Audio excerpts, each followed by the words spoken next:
Good evening. It is my great pleasure to welcome you to this Herstory event for 2022 on this date, March 8th, International Women's Day, whose theme this year is Break the Bias. Imagine a world free of bias, stereotypes, and discrimination. I am Beverley Morgan-Sandoz and chair of the City of Pasadena's Commission on the Status of Women. We have a stimulating evening where barriers facing women in the workforce are going to be discussed. We thank you for choosing to spend your time in this virtual session. This event is part of a multifaceted approach the Commission is taking to Women's History Month. The other two aspects are the release of our 2021 report on the status of women in Pasadena. The report serves as a backdrop to the panel discussion. It can be accessed at www.cityofpasadena.net/herstory. Finally, on March 12th, this coming Saturday, we close our activities with a physical wellness event that takes place from 10 to 11 in Memorial Park. More about that later. Now, a bit about the Commission. Created in 1987, the Commission's 9 members are nominated and approved by the Mayor and City Council. The Commission's purpose is to advise the City Council on the special needs and concerns of women of all ages, races, religions, ethnic and cultural backgrounds, and economic and social circumstances. So let me review our schedule tonight. We're going to have pre-recorded greetings from Acting Director Lola Osborne, comments by Councilmember John Kennedy, and then the heart of our evening, the panel discussion. We'll have a brief question and answer session followed by the recognition of our community partners, and then we'll end at 7. Some brief housekeeping. We will have time at the end of the discussion to answer some questions and have enabled auto closed captions for those attendees who are watching on Zoom. Please click the CC icon on the bottom of your screen to turn these on and submit your questions in the Q&A feature. The moderator will ask as many of these questions as time permits. Now for our pre-recorded messages. Lola Osborne, Acting Director of Parks, Recreation, and Community Services Department. She has a 35-year career history with the city and has served as a senior project manager in the Planning and Community Development Department. She has also been Northwest Manager in the City Manager's Office. We'll hear from Acting Director Osborne. Hello, my name is Lola Osborne. I am the Acting Director of the City of Pasadena Parks, Recreation, and Community Service Department. Thank you for joining us for the Herstory 2022 panel discussion on addressing barriers for women in the workforce. Herstory is an annual event highlighting local issues impacting women. This year's discussion on barriers for women in the workforce couldn't be more timely, as we have all observed or directly experienced the disproportionate impact of the COVID-19 pandemic on women, and particularly working mothers. Even prior to the pandemic, while representation of women in the workforce was growing in Pasadena, the disparity in earnings between men and women was also growing. As someone who has had a long and meaningful career serving the residents of Pasadena through several positions with the City of Pasadena, I know how important it is for women to have equal opportunities and representation at all levels of our local workforce. Tonight's panel features women leaders who will shine a light on opportunities to improve conditions for women in our community. We are grateful to them for their participation and for bringing their experience and knowledge to make this what I'm sure will be a very robust and informative discussion. I would also like to thank the Commission on the Status of Women for their efforts to bring this event to our community. So in celebration of Women's History Month and International Women's Day, I welcome you to Herstory 2022 and hope you enjoy the event. Councilmember John Kennedy represents the 3rd District in Pasadena. Elected to the council in 2013, he currently serves on the Finance and Public Safety Committees. We have a pre-recorded message from Councilmember Kennedy. Good evening. I am Councilmember John J. Kennedy, representing District 3 for the City of Pasadena. I'd like to offer my congratulations and gratitude to the Commission on the Status of Women in its annual Herstory event. This year's theme, addressing barriers for women in the workforce, is an important topic of discussion which calls for immediate attention surrounding necessary changes to ensure equity. Women have and continue to shape our progress, and their contributions to every facet of society are numerous. Their voices must be heard. As a member of the City Council, I'm committed to uplifting female leaders in our community and ensuring equal opportunity. Thank you to Commission Chair Beverley Morgan-Sandoz and the entire Commission on the Status of Women for putting together this event. A special thank you to my fellow council member, Jessica Rivas, for facilitating this discussion, and a warm welcome to panelists Kimberly Kinney from Mount St. Mary's University, Valerie Mendoza from Rusnak Auto Group, and Kimlyn Ashton, the City of Hope Beckman Research Institute. We greatly anticipate hearing your expertise surrounding this important topic. Okay, so now you've been greeted with pre-recorded messages. Let's get to the reason you're here. The discussion on barriers facing women in the workforce.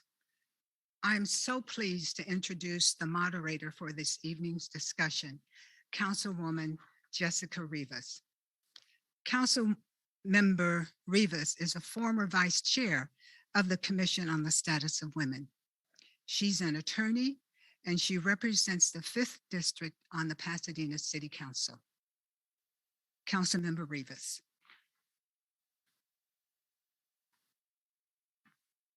Thank you so much, Beverly, for that warm welcome. And it's so good to be here tonight on International Women's Day. Also, again, as Beverly mentioned, as a former commissioner, I couldn't be more excited to be a part of this event. And as Beverly mentioned, I'm going to be your moderator for this panel discussion. I'll start off by introducing our panelists. So first we have Eleanor Siebert from Mount St. Mary's.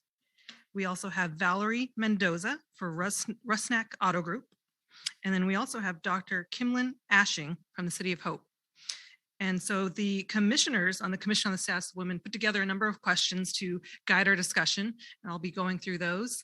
And we have a good number of them, so hopefully we make it through most of them. And I understand there's also the ability to provide some of your own questions. Hopefully we can get to those at the end as well. So to start off, I'll direct our first question to Eleanor to start. What are the best examples of positive change in the workplace that you have noticed in the past 5 years? Well, thanks, Jessica.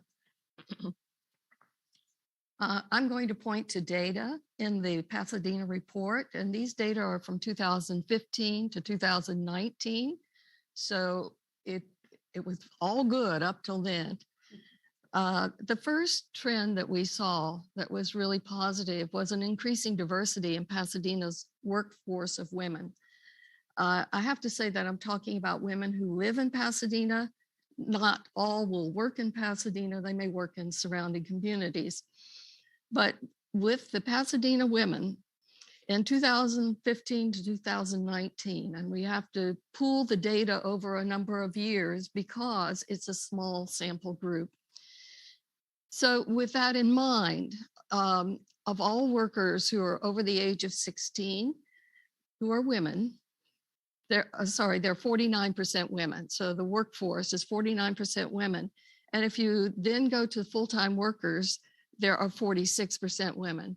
And those percentages have increased by about 3 percentage points from the previous 5-year period. There's also a greater diversity in terms of racial and ethnic makeup of the workforce. In 2015 to 2019, among women who did not identify as white and of non-Hispanic heritage, they comprise 65% of the workforce. So sort of in general terms, that represents the non-white women who are in the workforce.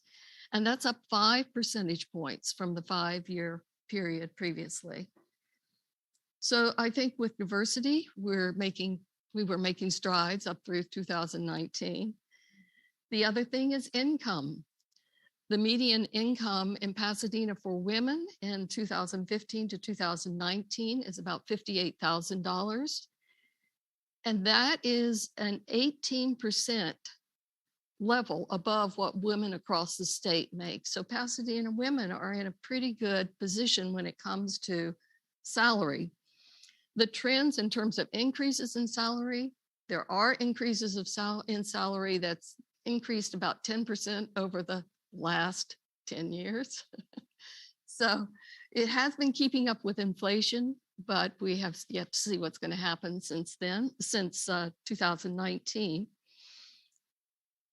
And the last thing that the data really point to that are very positive is an increase of women in leadership positions. And that's across many occupations and industries. Just pulling on Pasadena data, if I look at women who are in full-time management positions, in 2015 to 2019, 41% of the full-time managers were women. And that's up from 3 percentage points, from 38% in 2010 to 2015. So we've been making positive strides, and those are the 3 trends that I'd like to point out at this point. I think we'll get to what's happening since 2019 as we go along in the discussion. So chime in with what you see. Yeah, no, I was just going to say, that sounds great. It sounds like we were heading in the right direction, and we'll get to it later in the discussion, what effect COVID and the pandemic in the last 2 years has done on to those numbers. Before we move on, Valerie or Dr. Ashing, did you want to chime in on this question, or should we move on to the next one? I'd like to add a component of women in leadership, as you were just mentioned. And for example, at City of Hope, we're seeing an increase in women in leadership positions. For example, among our associate cancer center directors, we are about a third women among the cancer center directors. And yes, there's work to be done and progress to be made, but I think we're seeing trends and movement in the right direction of women in the workplace in healthcare specifically, and women in leadership in healthcare. That's great, thank you. I'm going to direct the next question to Valerie to start us off. Have you noticed any new incentives in job descriptions to attract women to roles? And I'll just throw in there, I saw recently a job description that said their workplace was a mother baby friendly workplace award. I don't know what that means, but it sounds good. So are you seeing more of that, those sorts of things? Absolutely. I do see that in job descriptions. RUSNAC is a very family friendly organization where I work, as it is family owned. And so we do have a lot of things that we're offering, that I think you see across the board in terms of employee assistance programs, for example, where you can call a hotline when you're a new parent, a new mother, and get assistance that you need for, raising a young child. Encouraging parents to use the FSA to help them with childcare, childcare networks. So say that, not everyone has the luxury of having a grandma anymore, or a relative to help babysit their child. There's actually networks, that the employees can tap to get assistance for that. And then, just working with schedules, things of that nature, you are seeing that because I think there is a need to adapt. So absolutely. That's great. No, that's good to hear, because I know as a new mom, it's quite a challenge to try to balance both. So it's good to know employers are addressing that. The next question I'll direct back to Eleanor, because I believe you have some data to share with us. And that is, or the question is, how do you expect the workplace to change over the next 5 years? So the way that I'm answering this question with the data is to look at what's happened over the past 2 years and not knowing quite yet whether this represents a resetting of our equity status in the workplace or whether it's just a hiccup. But these are things I think the data tells us to look at and be aware of. So the first thing is, as probably most of you know, more people are working from home or working remotely now. And just a couple of numbers here. Prior to the pandemic, as late as 2019, there were fewer than 1 in 10 women were working from home. But by the summer of 2020, there were 40 to 45% of women working from home. So we're pretty sure there's not going to be the same workplace as before, but we don't know yet how many people will go back to the workplace and what that workplace will look like. The second thing is that there are fewer women in the workforce now. And this is a cause for concern. In 2021, as workers began, prior to Omicron taking hold, they began returning to the workplace. Women were leaving the workforce in greater numbers than men. It sort of reached a peak in September of 2020, when across the United States, more than 4.5 times as many women as men left the workforce. And I've followed, in fact, just recently looked at the workflow data, and I see that for the past several months, about 200,000 more women have been leaving the workforce than men. Now that's not 200,000 from Pasadena. It's across the United States. But undoubtedly, there will be fewer women in the workforce. We don't know where the number is going to stand at the end, but right now the participation of women is down. And finally, having said that it's so nice to have women in leadership positions, it looks like there are fewer women in leadership positions now. In late 2020, as many as 60% of women, working women, career women across the globe were questioning their career goals. And they were considering whether or not it was worth it. So they were resigning or deciding to forego trying for that next promotion. Now, some of this might be rooted in the fact that while they were working from home, they were getting less formal recognition for their efforts than men. And I can come back to that in another question. But at the present time, it looks like we will have to reassess where we are once we get back to something resembling more closely what normal is.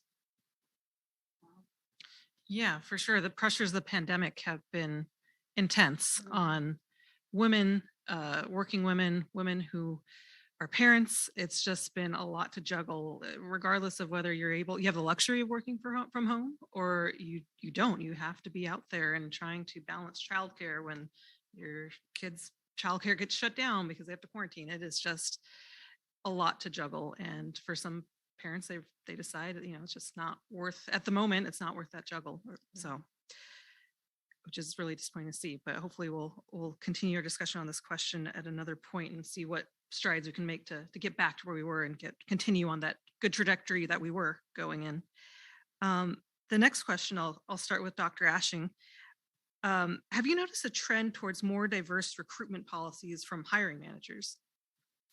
Definitely. I think our reckoning of racial injustices and equity among our society and a closer look and examination across various sectors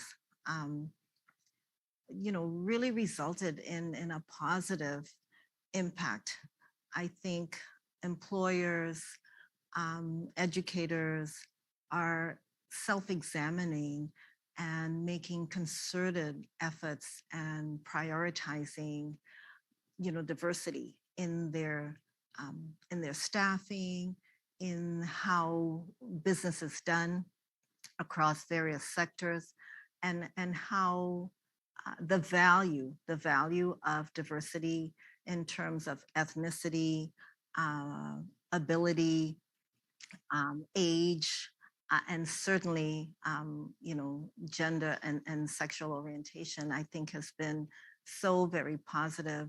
And it's wonderful to see that, because it really recognizes that diversity brings unique perspectives and can increase productivity, increase creativity, increase looking at problem solving from various perspectives and angles. And so I am really delighted and thrilled to see this happening in many aspects, including education, including in the healthcare industry.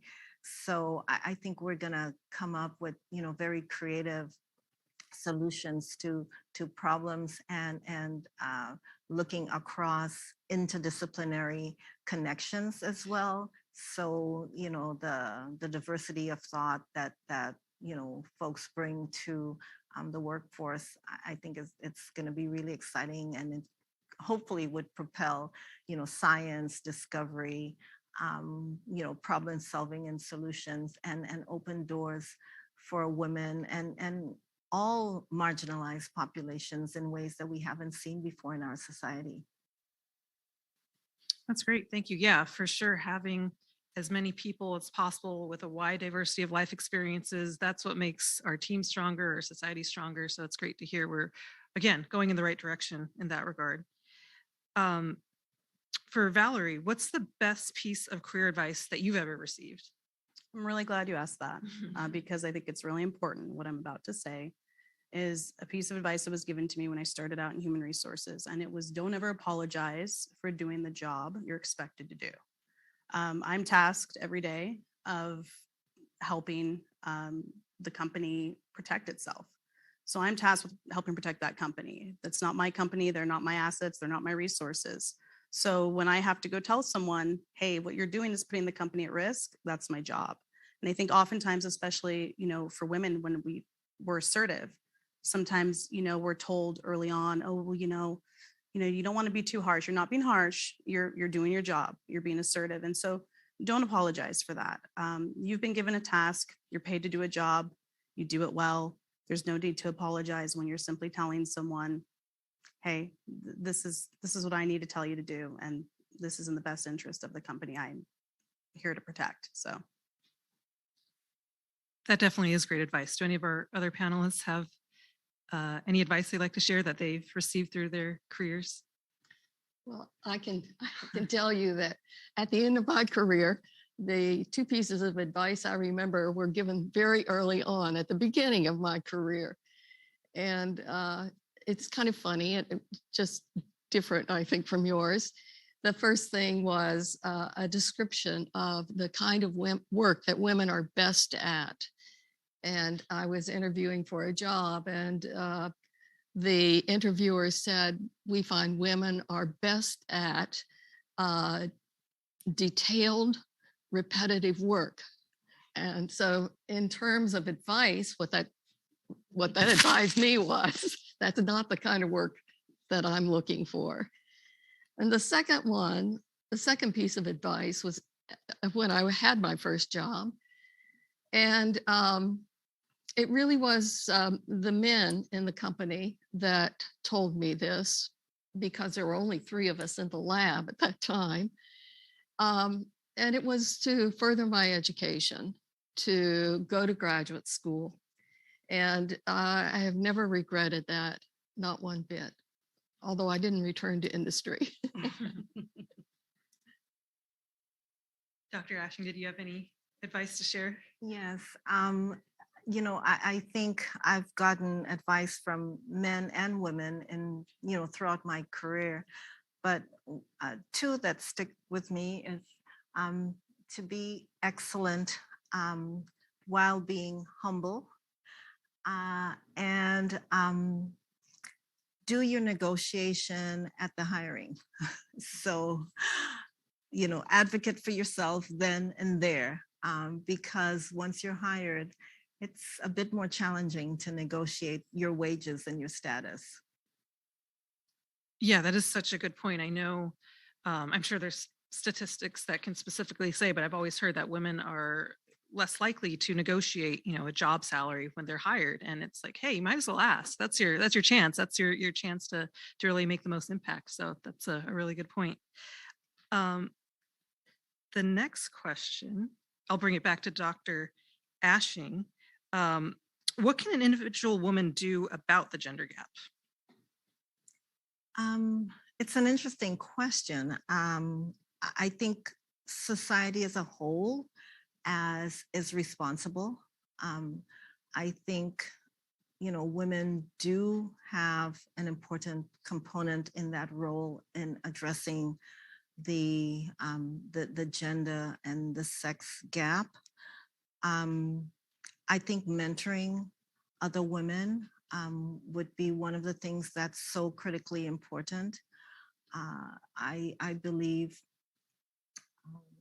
working together with other women, unifying groups within your work environment, forming mentorship and networking groups so that resources are shared among the women and building each other up would be critically important.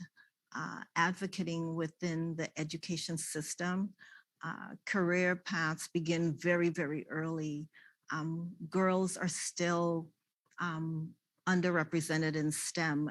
We've been talking about this for decades, and yes, there have been improvements, but there still is clearly much room to grow. So I think it's incumbent upon women such as myself, women in medicine, women in science, women in all fields, in art, and in various industries, to groom and mentor and share our experiences to help other women along. But coming back to my first point, I think it's incumbent upon men to mentor women as well, fathers, uncles, you know, to participate, teachers, all have a role, because society as a whole benefits when women are able to achieve their highest potential. So we're all in this together. Absolutely. Did anyone else want to chime in on this one? Well, I don't mind saying something. I think it took me a while to realize this, but it's important to fully engage as a team member. And you do that by giving careful thought and voice to both practical and visionary solutions. So don't hang back waiting for the other person, but be careful, be sure that what you say is thoughtful and loud.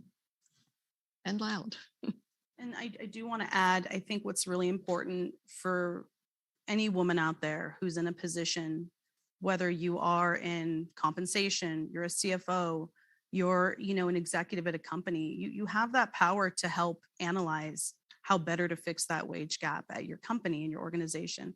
Utilize that power and get with your C-level executives and see how to do that. I think that that's really important. So just want to put that out there.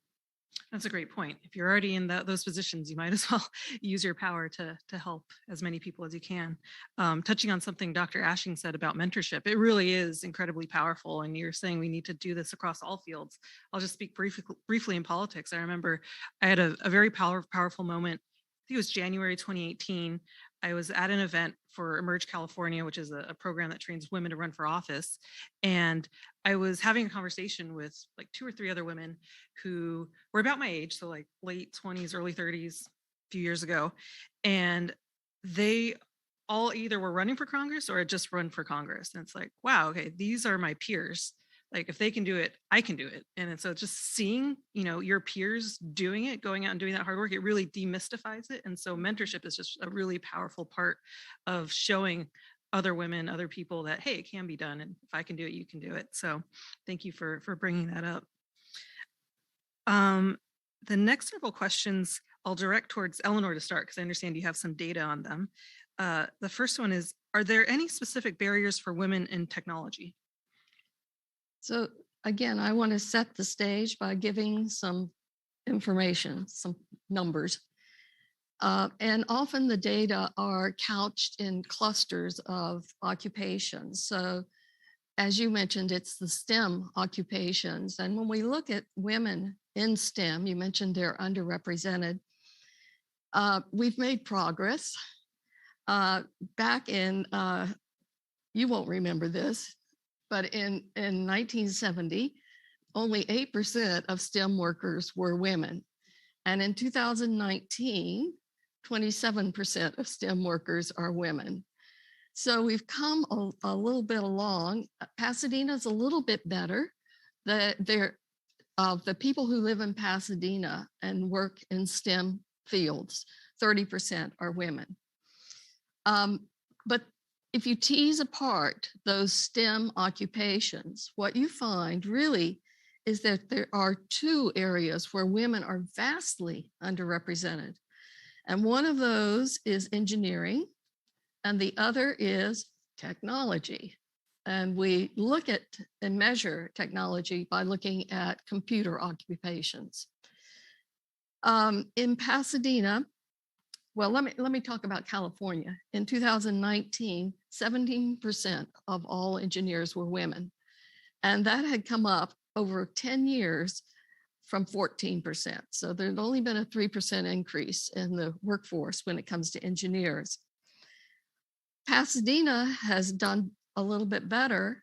22% of all the engineers who live and work in Pasadena were women in 2010 to 2014, and now it's at 28%. So in this case, Pasadena has a greater proportion of women engineers than statewide. When we look at technology, just the opposite is true. And that is that in California in 2019, 24% of all people working in computer occupations were women.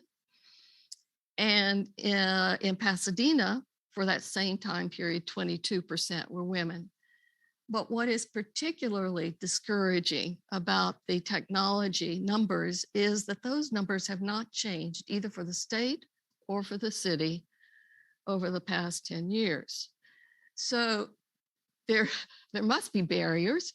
And I would say that with time, if you take the STEM fields as a whole, women are becoming better represented. The barriers appear to be rooted in gender stereotypes. And I'd love to hear each of your takes on this particular aspect of it. What you see as the barriers. Yeah. Thank you so much for sharing.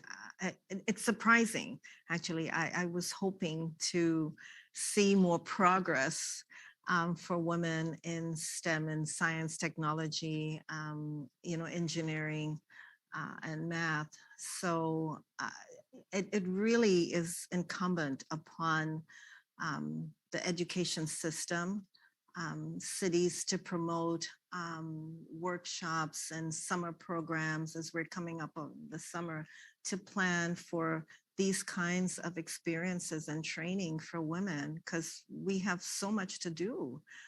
It's really quite surprising in a negative way. So I'm hoping that this provides information for planning for us, because we have wonderful technology settings within the Pasadena area, hospitals and institutions of higher learning. And so I think it's incumbent upon them to change that statistic that you just mentioned and do the part and be accountable to including women in their training programs.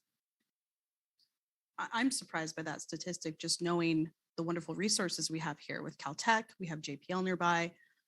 So that is surprising, like you said, Doctor, in a negative way. And it's interesting knowing in my circle, knowing ladies in STEM.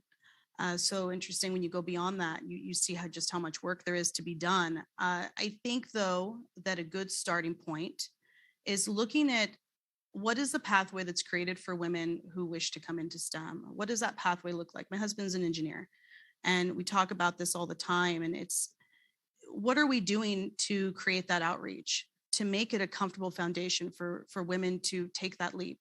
Because oftentimes when I talk to women who, are interested about making that leap into STEM, they don't feel that there's that support when they go on the other side.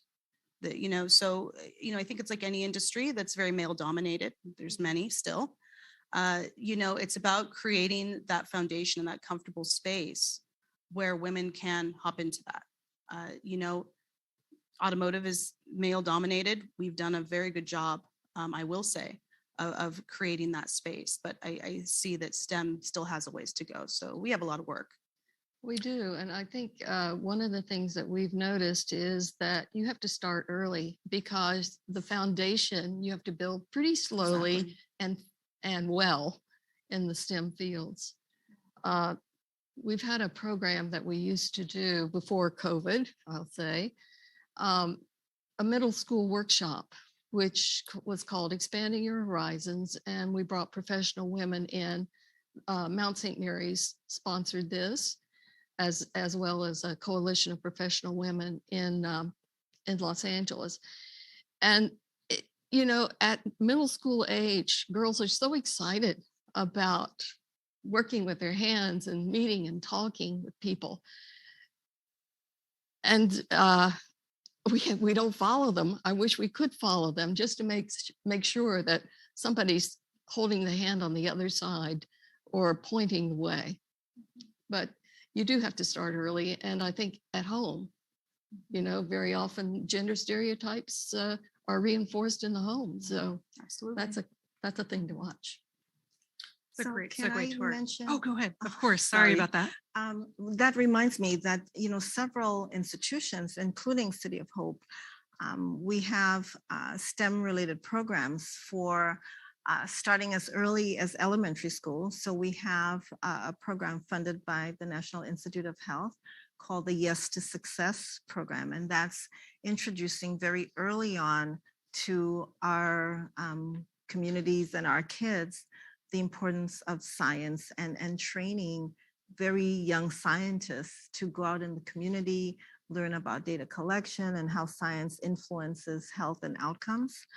We also have a program called the Eugene Roberts Summer Training Program, and that is available now, the application. So if you go on to the City of Hope website, cityofhope.org, the applications are coming due.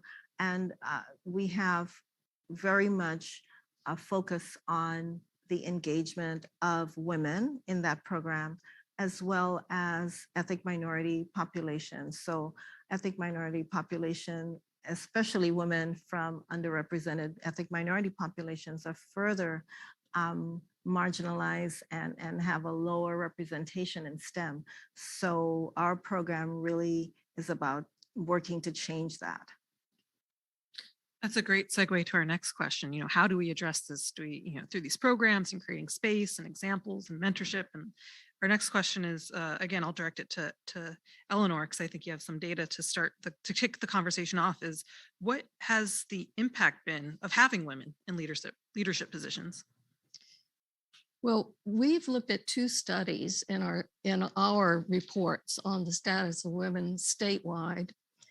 We did not do it for Pasadena, but we were happy to find that there are an awful lot of women in key leadership positions in Pasadena.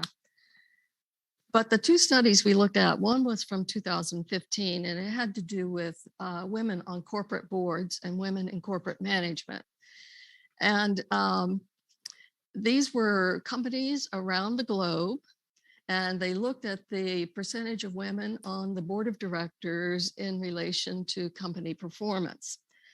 And they found that companies with the highest percentage of female directors on the board performed better in several ways. There was a greater return on equity. They had a superior average valuation, and they actually tended to be more innovative in their approach to production, whatever it was they were producing.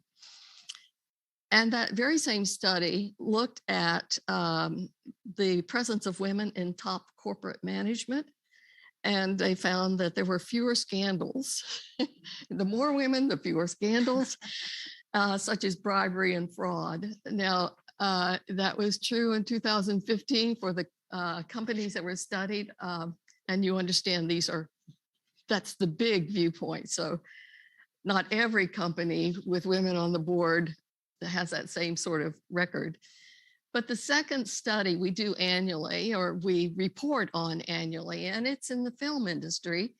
And this is a study that is actually carried out in the Center for Study of Women in Television and Film at San Diego State University. And there they report every time on how the number of female directors impacts the number of people working behind the scenes.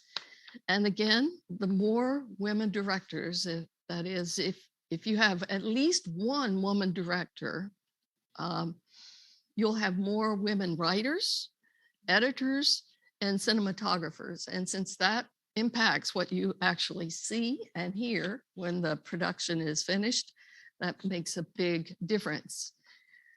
One more study from the film industry, and this was from the Gina Davis Institute on Gender and Media. I think it's housed still at Mount St. Mary's. And in 2015, again, they looked at the 100 top grossing films where women were featured as a star. And they compared them to the box office revenue of films where men were featured as a star. And they found that the women starred films produced 19% more box office revenue than those with men in the starring roles. So again, these are specific studies, and it would really be interesting to know that this is a very general statement, but it says something, I think, that women in decision-making positions lead to better decision-making, partly because it's a diversity aspect. And secondly, it leads to better performance. So that's what I have to say. No, that's really exciting to hear the data behind it, which I think probably a lot of us already intuited that or believe that. So it's great to hear studies have been done to show that bears out. Did any of our other panelists want to chime in on this question before we go to the next question? I would say that, I think that makes sense. I think that we as women naturally are put in a unique position when we reach a leadership role. We're always kind of balancing ourselves, right? I talked earlier about how, are you assertive? Or sometimes you're classified, well, are you bossy? Are you assertive? Are you bossy? Well, no, you're assertive.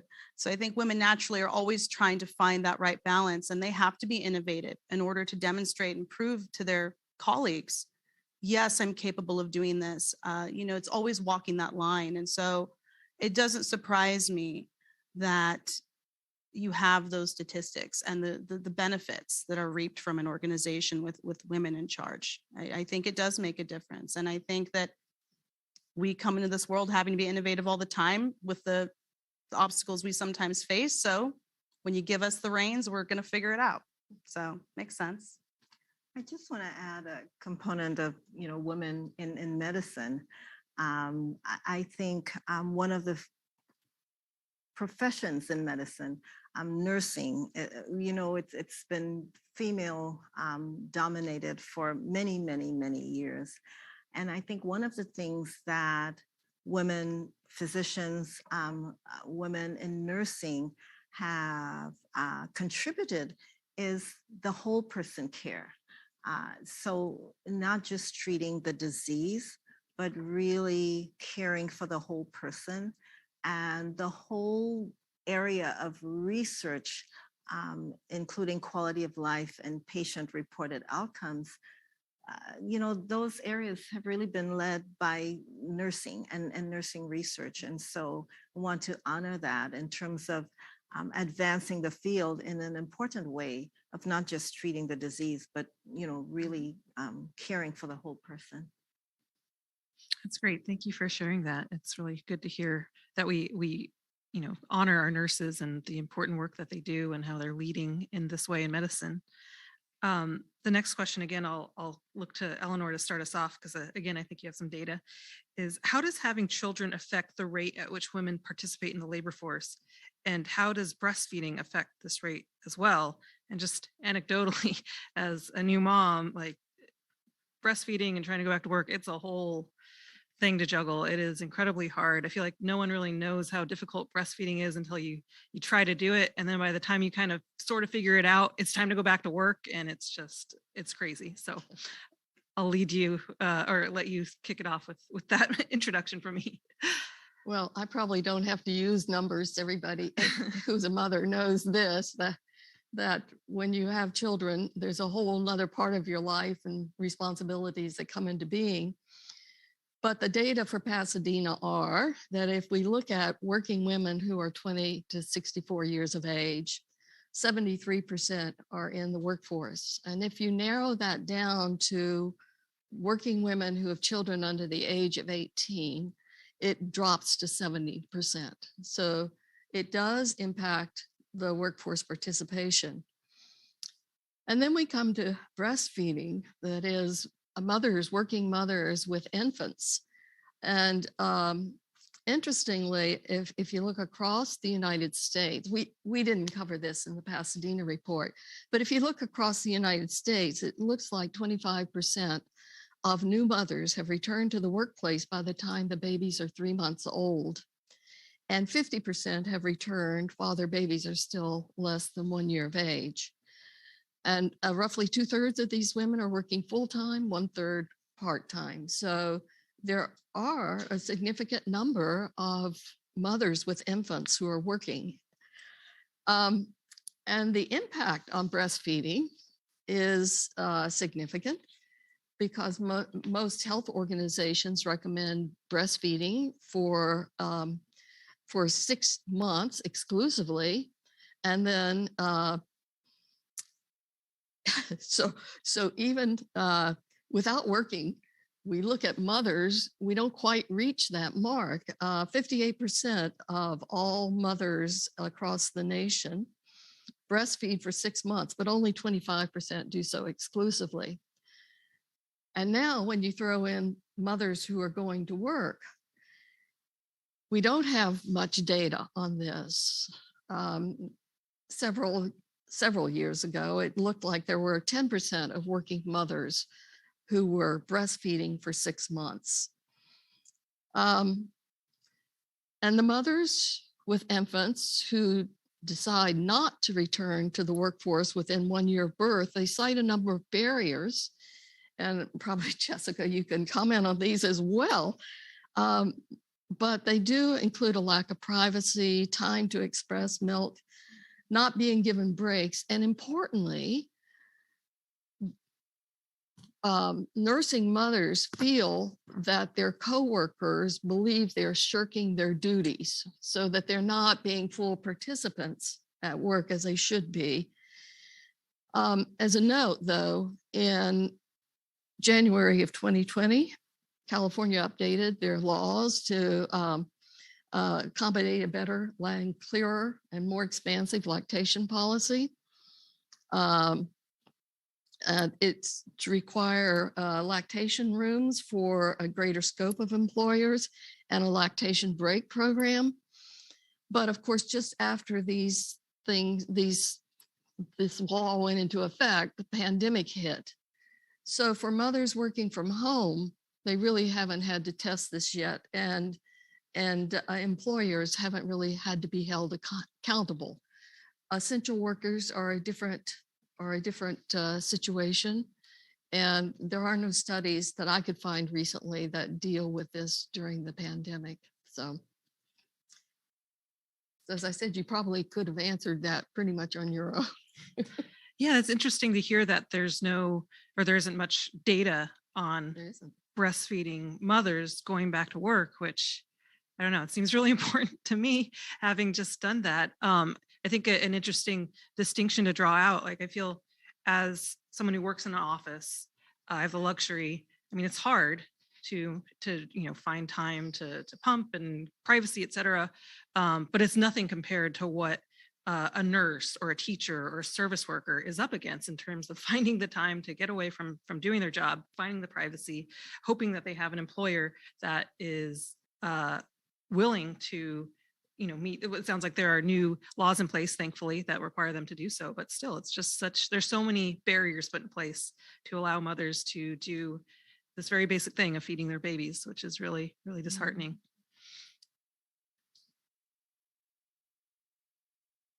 The next question I will direct to Valerie, and it is, what policies can a company put in place to further gender equality? Well, how much time do you have? So I'm one of the weird people that actually really loves putting together policies. It's something that we do.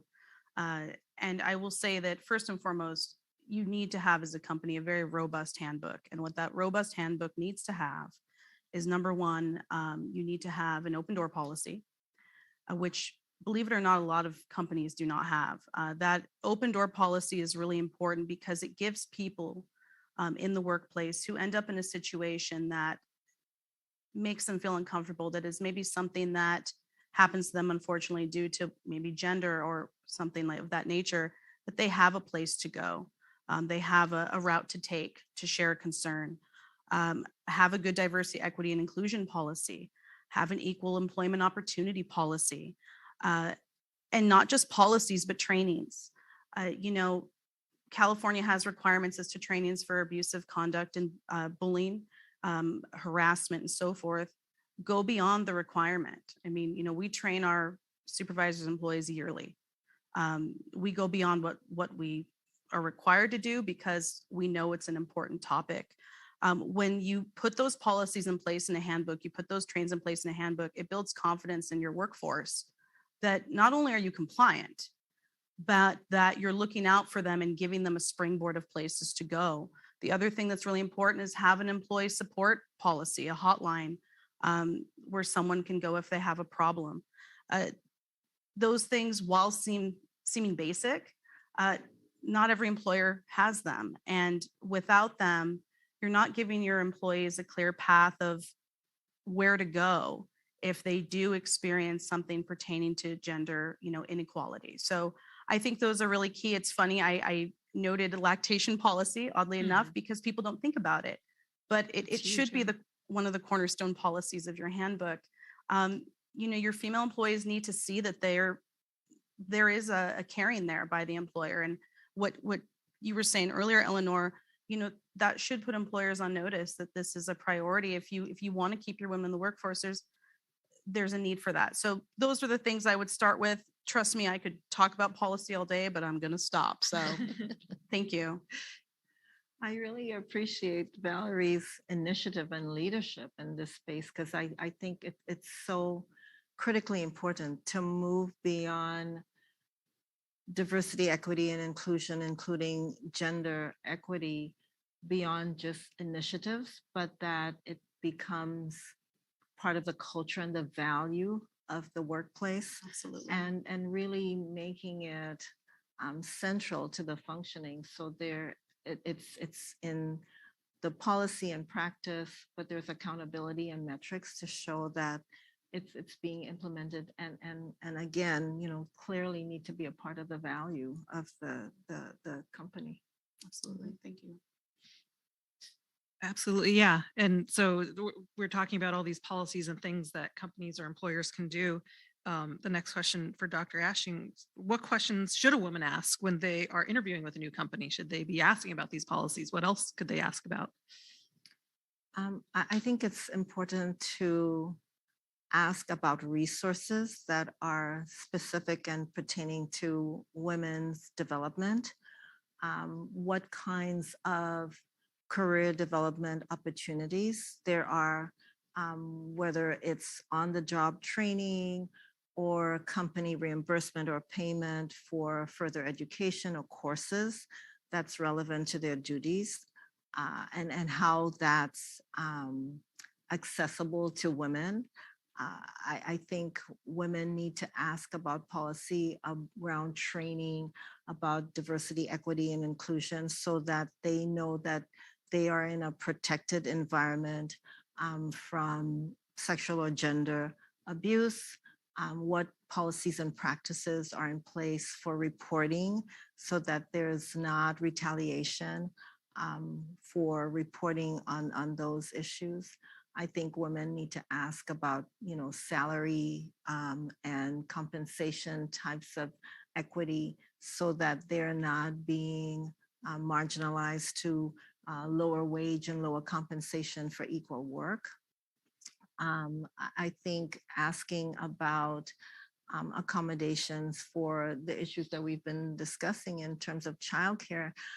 And one of the things that I think is so important and under-addressed is how we look at women's issue in the workplace across the lifespan. Because I think women enter the workforce oftentimes at very early ages. It could be, an internship or something like that, and that could be as early as 15 or 16. So the needs of those girls in terms of mentorship and training would be important. Entering the workforce as young adults and middle adults, because we have different needs at different stages of our lives, and how those needs are being accommodated, I think would be so important for women to feel empowered to ask about those. For example, a woman in her middle ages may be working in terms of addressing aging or elderly parents, and still maybe having teenagers at home. And so how that affects her work scheduling and accommodations for those. And I think one of the positive things about COVID is this hybrid approach to work, and that, for some industries, certainly some, it cannot accommodate this hybrid model where women could work from home. But I think that is such an important component to allowing flexibility while still maintaining productivity. So a woman could take time off to take her child to the doctor or attend a parent teachers conference, but then pick up the work again at 8 o'clock after dinner or something like that.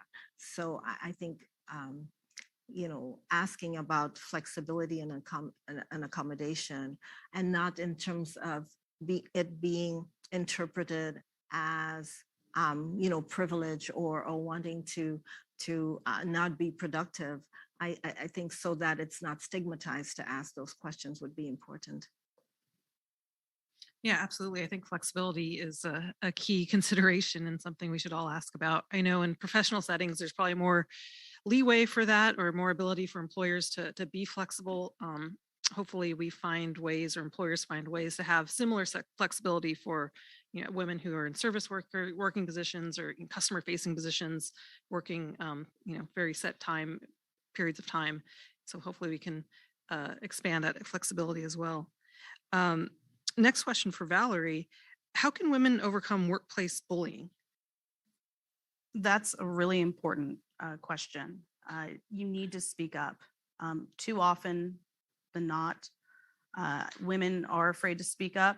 And a lot of times people say, well, why do women don't? Well, because, look at who's bullying them. If it is their manager, if it is their supervisor, it's a lot harder to approach that than if it's a colleague of a similar standing. So when that happens, the woman really needs to speak up and make it clear to the person bullying them that they aren't going to be a target, and report it right away. The thing that I never want to hear anyone say to me is, well, I didn't know I had an option. I didn't know that I could speak up. Absolutely, you can. That's why you have a human resources department. That's why you hopefully have an open door policy. That's why you have a president of the company. That's why you have a CEO. I mean, I could tell you, there's never been a time. I mean, we're obligated. If someone comes to us and says, I have an issue, someone is bullying me, we're required to act on it. But as I always tell people, we can only help you with what we know. Don't be afraid. There are policies in place, obligations in place to help you. Talking about policies, always have a zero retaliation policy. That's important too, especially when it comes to bullying, because oftentimes what are women afraid of? They're afraid of retaliation.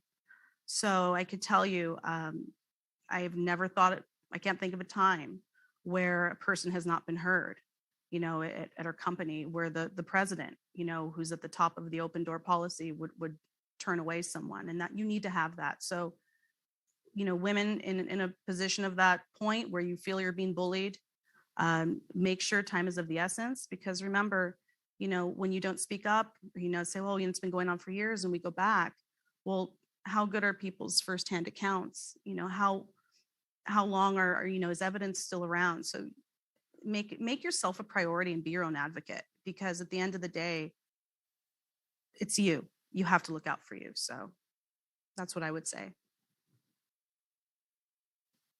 Absolutely. And just it is so important to speak up and document things. And again, I'm not a labor lawyer. I don't really know much about it, but just you hear about how important it is to document things, so it's clear what's happening and how long it's been happening and how intense it's been and who you've told about it. So it's great to hear that employers are encouraging their employees to speak up.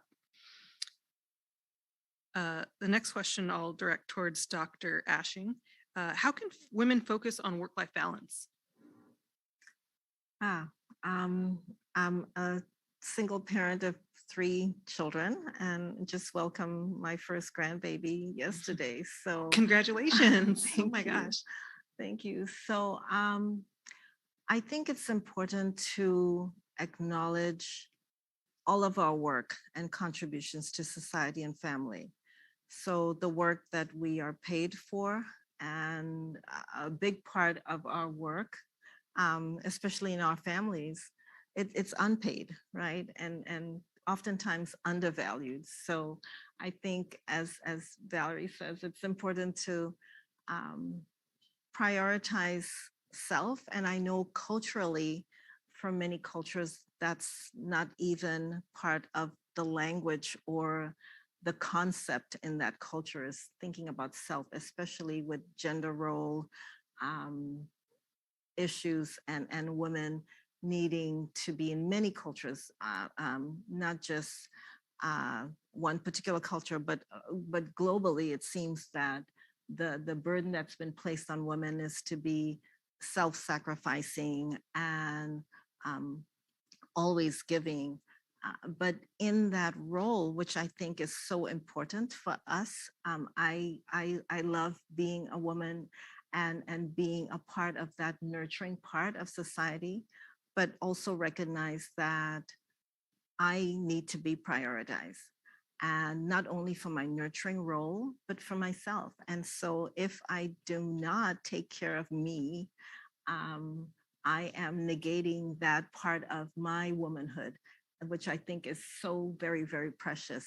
So I just think it's important to think about nurturance, whether it's in our day-to-day activities, the food that we eat, the nourishment that we give our bodies, the exercise that we engage in.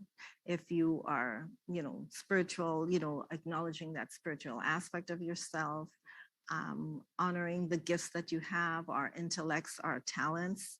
I think one of the things that might be important in terms of looking at the data, as you were talking about, is that as women are being home due to COVID and maybe not going back to work, maybe women are creating industries and businesses in terms of self-employment, and women need to be encouraged in those aspects. And nurturing creativity, one might say, well, I don't want to go back to this job, but I was good at doing this, and it might have been unpaid at one time, but how can we train women or retrain women to nurture that gift and that talent so that it does become part of their career and earnings? So that's great to hear. That's all great advice. And again, keeping in mind the whole person. We're not just workers. We're trying to live a well-rounded life. Could I add something? Of course, yeah. So over a long career, I have discovered that there are times when you can't get that balance. There are times when family responsibilities intrude and there's no way, you just have to focus on that. And then there are times at work when you have deadlines or reports due and you have to focus on that. So the important thing is to kind of work some downtime in somehow, even if it's, I won't say washing the windows, that's very unpleasant to think about, but gardening. Just some time when you can clear your mind and reflect. But there are times when that balance seems impossible to achieve. So you have to take the long-term view, and hopefully you'll come out okay on the other end. Absolutely. I've heard you mentioned gardening, but I've heard some people say they enjoy cooking. Like at the end of the day, it's a way to unwind and kind of take their mind off of work. I can't relate. I hate cooking, but I'm glad that works for some people.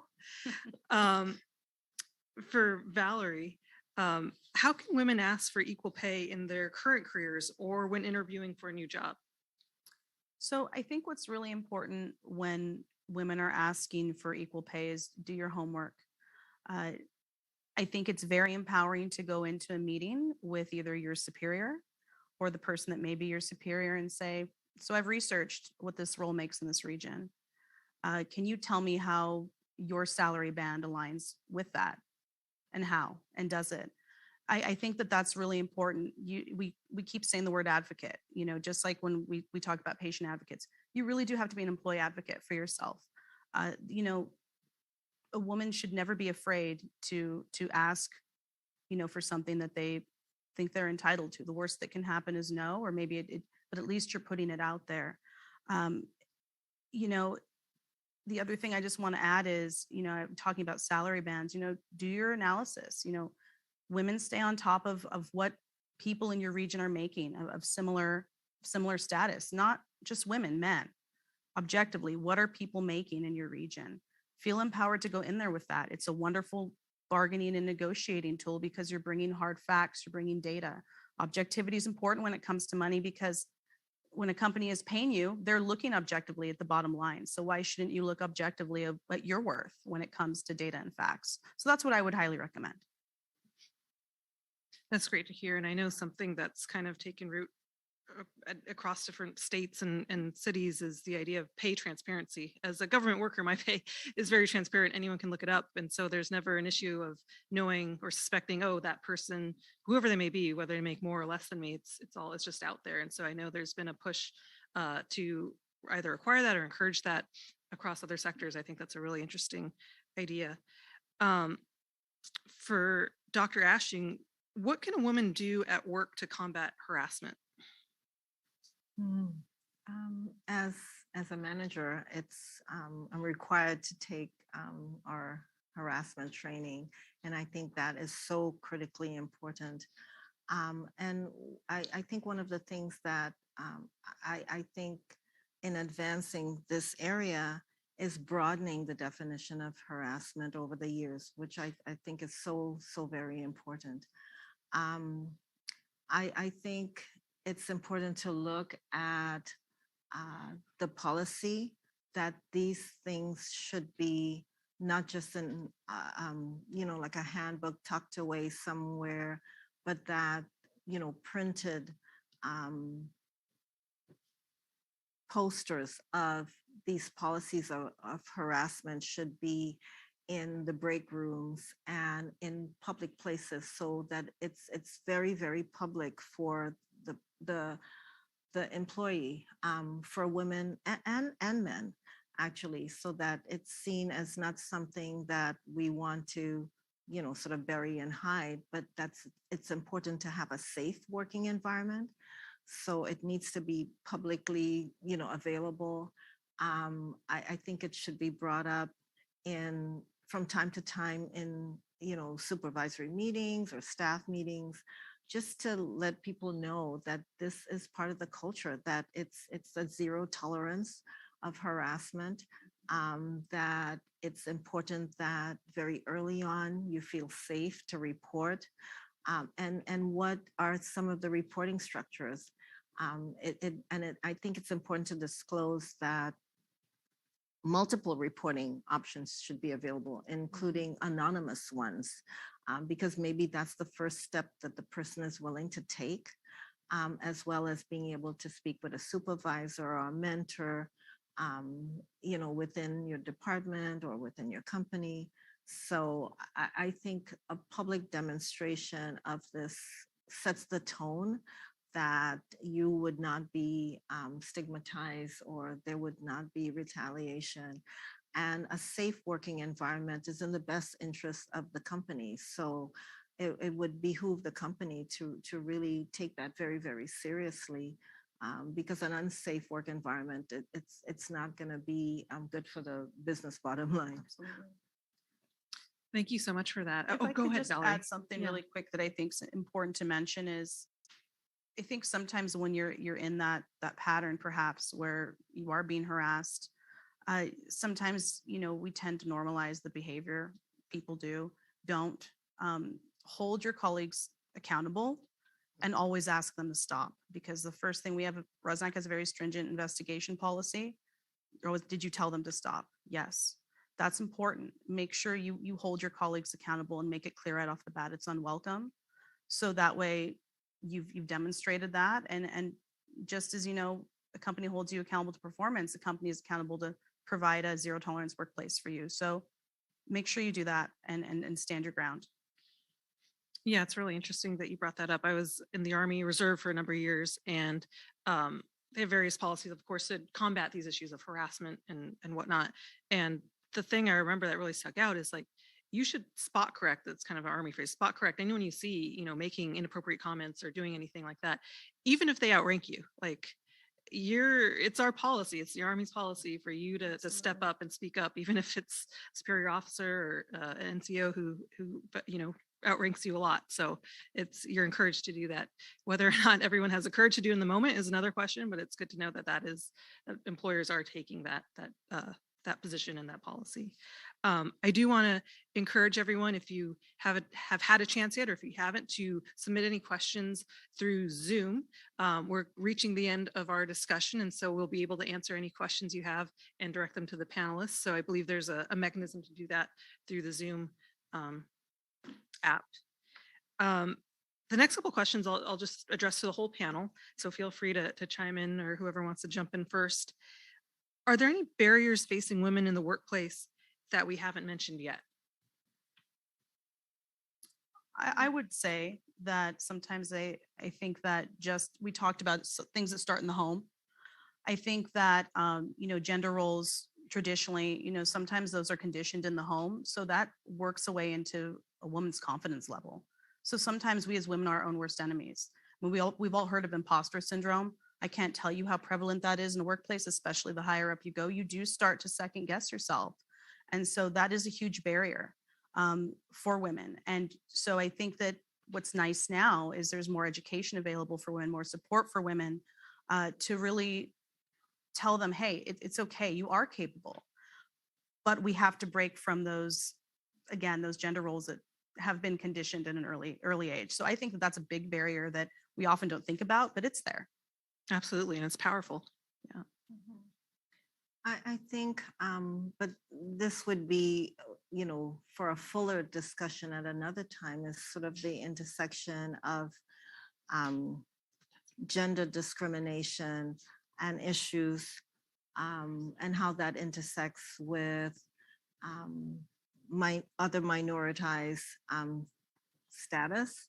So, for example, women of color, women with different abilities, the intersection of gender discrimination and age discrimination. So it would be important to have maybe another discussion really targeting those issues that affect women and how that impacts work, but health and overall quality of life for diverse women. Absolutely. Thank you so much for that. And I've been so engrossed with this conversation that we're actually at the end of our time together. And so I want to thank all of our panelists for being with us tonight and sharing your expertise and your life experience as well. And of course, to our viewers at home, I'm going to hand it off to the Chair of the Commission on Status of Women, Beverley Morgan-Sandoz. So thank you very much, everyone.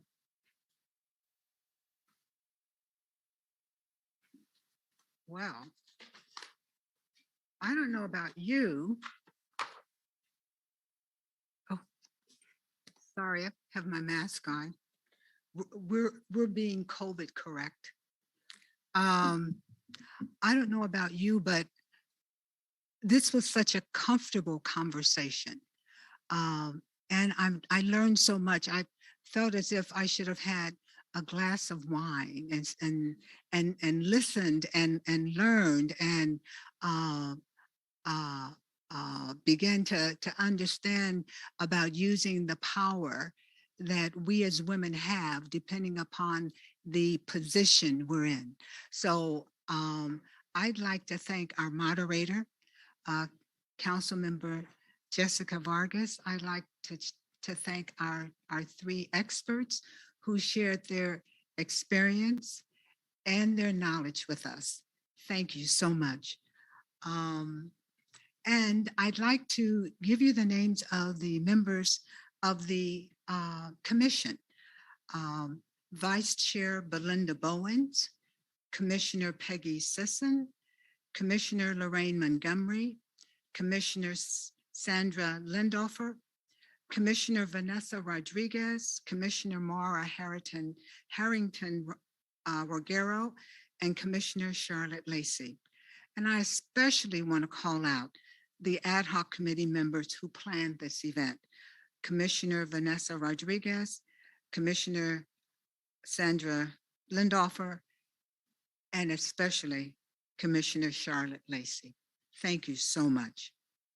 I'd like to thank the commission staff, Ali Everett, and the staff of the Pasadena Media, and they are recording this event tonight. It is said that if you want to go fast, go alone. If you want to go far, go together. So we want to recognize the community partners who helped publicize tonight's event. And they include a list. So you will forgive me if I'm looking down because I don't want to forget anyone. All Saints Church, Alpha Kappa Alpha Sorority Incorporated, Pasadena Chapter, the American Association of University Women, Pasadena Branch, City of Hope, Community Women Vital Voices, Women in Leadership, council members, Andy Wilson, Felicia Williams, Jessica Rivas, Steve Madison, Jean Masuda, John Kennedy, and Tyrone Hampton. Crown City Podcast, Innovate Pasadena, Junior League of Pasadena, Leadership Pasadena, Mayor Victor Gordo and the City of Pasadena, Pasadena Chamber of Commerce, Pasadena City College, Pasadena Altadena Ivy League Foundation, Planned Parenthood, San Gabriel Valley section of the National Council of Negro Women, 10,000 Villages, Wired Women and Altadena Women's Network, and Women in the NAACP. We look forward to continuing to work together to advance the rights, representation, and quality of life for women and girls in our communities. As mentioned in my introduction, on this coming Saturday, we invite you to join us for a morning of wellness because our commitment to providing opportunities for physical and mental health is as important as supporting solutions to workplace inequity. That's that life balance that some of the panel members talked about, the life-work balance. So please join us this Saturday, March 12th at 10 for our Women's Wellness event. Meet us at Memorial Park. It's yoga for all ages. Don't forget to bring your yoga mat. And we're family friendly. Children's activities will be provided. And a special thank you to Root Cause Yoga for their support. You can go to the Commission's website for additional information on the Saturday event. Finally, when we closed the 2021 Herstory last year, we acknowledge that history was being made with the election of Vice President Kamala Harris. Today, we stand on the cusp of another historical moment with the nomination of a Black woman to the Supreme Court, Justice Ketanji Brown Jackson. To quote from the play Hamilton, history, no, her story has its eyes on us. So I want to thank you for joining us and have an excellent rest of your evening. And good night.